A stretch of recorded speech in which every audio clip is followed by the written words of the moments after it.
Hello and welcome to me bombastically going through some of my records. This one is Cliff Richard and I'm going through his EPs. Gee, that sounds a bit personal, doesn't it? No, EP doesn't stand for evening pleasure. It stands for extended play, which probably could come across the same way, couldn't it? Anyway, I'm going to go through some of Cliff's extended plays. Sounds like a musical that went too long, didn't it? Well, he did do some of them. There's time and a place. But some of these, well, go back, Cliff's, as any Cliff fan would know, he dates back a few decades. And he's still kept going, and good on him, as you can tell. With all these EPs, I'm a little bit of a fan. So, first up is the Serious Charge EP. Now, in reading this, it's kind of like, I always want to say Serious Change. And this is Cliff with the Drifters. So before it was kind of like, oh, hang on a second, that name has already been used. We better change it to the Shadows. And of course, these things have always got to have blurbs, don't they?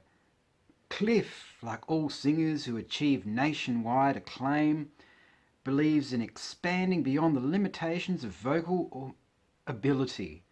This, believes Cliff, is the secret of remaining at the top. Oh, so he's a top.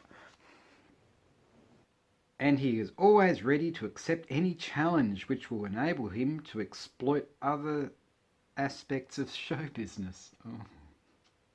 Hence why we've had serious charge inflicted upon us. Yeah. So good on Cliff for exploiting aspects of a different vocal ability. Oh, and next up is the UK pressing of the EP. And the interesting thing about the two pressings is that, of course, that's bigger. The blurb might be the same, but it's written different. So you've got Cliff, like all sing blah blah blah. So there we go, that's the Australian copy and the UK copy. And the next one is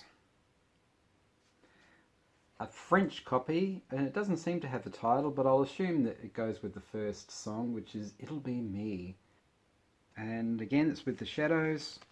Like many of these things, though, it was really only Cliff that was plugged. And of course,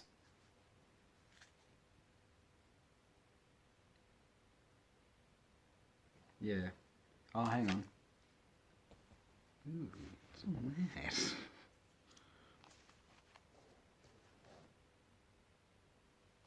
Need to slick my hair back though, don't I? I probably won't go that far. And next up is the unfortunately titled Cliff #1. Though I kind of get the feeling they're more sort of thinking of in the charts. Though I think the yellow colour is a bit of an unfortunate choice though, isn't it? Oh well. Him sort of looking all voluptuous and moody there, looking over his shoulder. But that's UK copy. Yeah, the downside with some of these things is that because you had the rough thing around the edge of the record there, it would always create ring wear. Of course, they wouldn't have known that at the time. How frustrating that is for collectors like us. I say that, and this is a pretty good example. But this isn't #1, this is #2. And this is the Australian pressing. And again, it's still at that point, it's still Cliff Richard and the Drifters. But that's the unfortunate thing about getting these things second hand, is that you're sort of running against the clock with them. Okay, I say that, and the next one is actually in pretty good nick. This is the UK copy to Espresso Bongo. Oh, wish I had a bongo to bang on. Don't we all? Yeah, that position, you're all waiting for me to do something like that, aren't you? Where I kind of get up and sort of... Oh, it doesn't quite work, does it? Hang on. I'll just move this back a sec. No, I sort of still need room, don't I?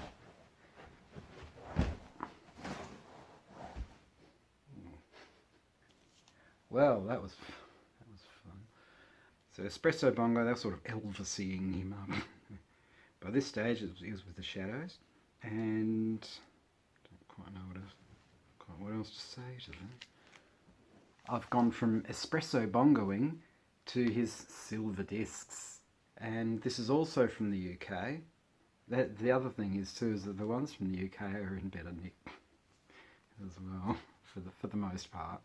So this is Cliff's silver discs, and this is again with the shadows. So this is silver discs, which had, oh yeah, so it was a kind of weird greatest hits thing almost. Please don't tease, fall in love with you. Yeah, so effectively it was a kind of dweeby greatest hits collection. So there you go, it's the Columbia label, the green Columbia label. Okay, now this one is just embarrassing. How on earth they made this kind of a mistake is anyone's guess. Look closely now.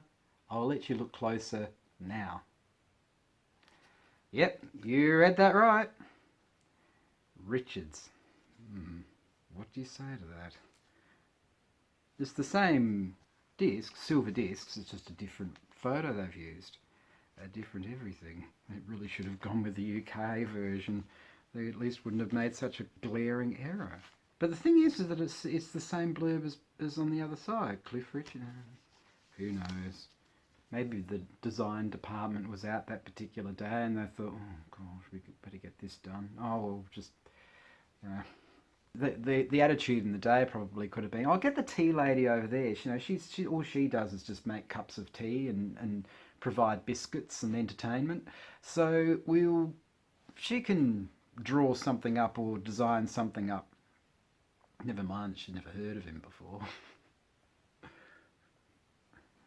That certainly didn't help matters. Next up is a French copy of one of the EPs. Again, it doesn't really have a specific title to it. I always go with what the lead song would have been the next time, which is from Summer Holiday. Sort of, yeah, Cliff wishing us farewell. Actually, always loved doing that with his hands, didn't he? The older he got, the more sort of with the hands he became. Maybe the idea of that photo is that he's off on his summer holiday. And the next one on the list of EPs is what could be better than some Lucky Lips. There we go. There's Cliff with his Lucky Lips. Trying to sort of pose with a sombre look there. Looking very much like that log looks terribly uncomfortable. I suppose you look like that too if you've got splinters up your butt. Oh yeah, that really does look like a constructed in the studio thing there with a painting in the background. And the tree has fallen and it's kind of like, oh yeah, let's shove Cliff on that. But what I like is that you've got the original price tag there from Maya. Well, in the day it would have been Maya Emporium, but you couldn't stick Maya Emporium on the tag. It would be you'd need more room. You'd need more stick. Well, you've got sticks there. You could sort of, oh, we'll borrow some of Cliff's sticks. Cliff sticks. Oh dear. I'm not going any further with that. And you're probably thinking, don't you dare. The next one, oh dear, oh dear. This is from the UK, kind of proving myself wrong a bit here. This one's from the UK, and it's in dreadful condition. But with these sorts of things, in some respects, it doesn't matter what condition it is. I buy it because I like to collect the artist. And in this instance, we've gone from him sitting on a log with splinters and stuff like that to looking like he's in a hospital bed looking up. Number two, because it's just such appalling condition. But like I said, I bought it because of the fact that I've never seen another copy of it either. So that's the thing. I see them and I buy them. Oh, that sounds so. I suspect I didn't pay a lot for it. Well, not that I remember. Maybe I did. Oh, this one's kind of groovy. This is an English copy of Holiday Carnival. Yeah, and Cliff and the Shadows expending summer in Blackpool, but not on holiday. In this great holiday and entertainment centre is Alfred blah blah blah. Holiday Carnival, some musical or something. From his recent recordings, Cliff personally selected these 4 titles. Oh, there we go. Cliff sat down and went, oh, I'll have that one, and oh, that looks nice, and stuff like that. So thanks for choosing those, Cliff. Sitting there with a pen and paper. And going back to ones that are in pretty awful condition, we have some love songs. This is the Australian pressing, and there he is looking very moody. In actual fact, he looks genuinely annoyed. Maybe the photographer. One more photo, please, Cliff. Oh, okay. One more, Cliff. The light's not right. Yes, keep going, Cliff. Looking fabulous. Just a couple more dozen. Yeah, that'll do. Thanks. See you next photo shoot. So this was his love songs, because according to this, he was in the mood for love. Oh, well, if you're in the mood. Secret love. Love letters, and I only have eyes for you. Yeah. I suppose at least with this one, they tried to fix the rip up with some old sticky tape and stuff, but... Oh. And the next one is When in France. And no, it's not a French copy, it's actually an Australian copy. There'd be an irony there, wouldn't it? It's, oh, I've got the When in France EP from France. Oh, oh, oh, oh, mon ami. Je ne sais pas pourquoi.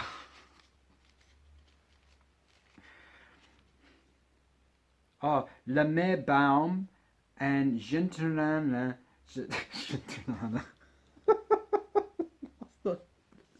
Didn't mean to read it. Gentranana. I'm your Venus. Le Mer. Le Mer. Ooh. Baum. Baum. Don't know how to pronounce these. Gentleman. I think I should stop pronouncing these French things. I just can't read these French letters.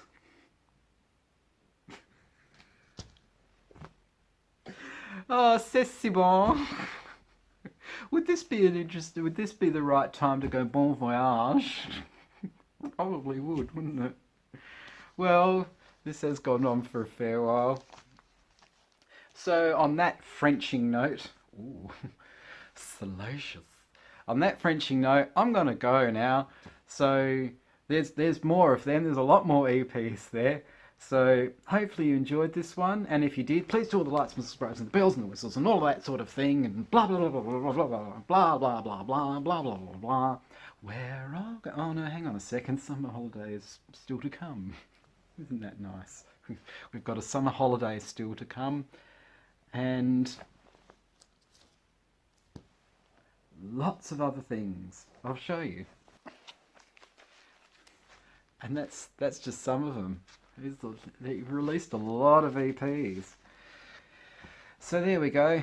Sorry about little jump cuts from me doing that. So there we go. Hopefully you enjoyed that, and if you did, blah blah blah blah blah. And hopefully I shall see you in the next one. Please take care of yourself, okay? Especially the way things are at the moment. And hopefully, definitely, hopefully, I shall see you in the next one. Again, please take care now. Okay. Ciao.